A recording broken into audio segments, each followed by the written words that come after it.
Hindi po ba siya lagi after a year? So, ang pinag-uusapan niya is yung Pixel 8 Pro. Actually, pag-usapan natin yung buong Pixel kasi ito yung pinaka-best Android phone na mabibili mo, no? Ito yung katapat ng iPhone pagdating sa Android. Hindi Samsung, hindi Huawei, hindi Xiaomi, no?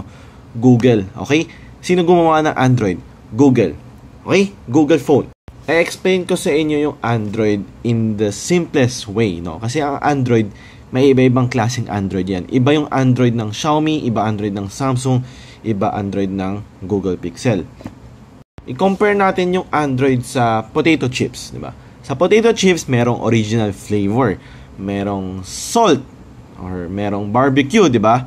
So, ang Google Pixel, yan, or tinatawag natin stock Android, yun yung potato chips na original flavor. Yun yung pinaka-OG.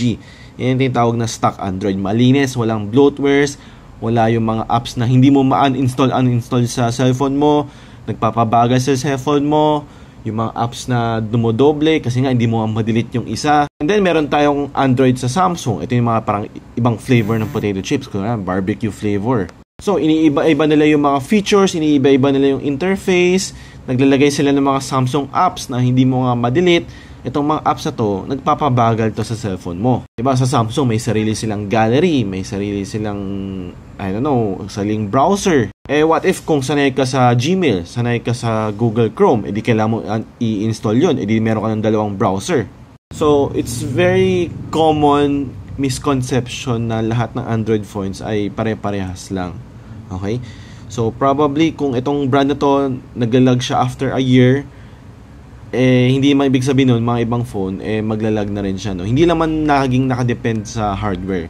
Sa software pa rin yan. May kinalaman pa rin ang software dito. Dami ko na-explain, no? So, to answer your question, hindi po siya naglalag. Ang mga Pixel phone, hindi po naglalag after a year. Pero syempre, depende kung gaano kadami mong nilalagay na apps, no? Nakadepende pa rin talaga doon. Pero, based on my experience, more than 10 years na ako nasa Google phone.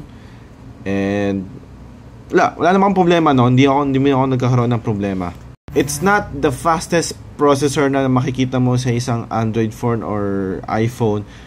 Pero dahil ang ganda ng software, naka-optimize yung software na o-offset niya.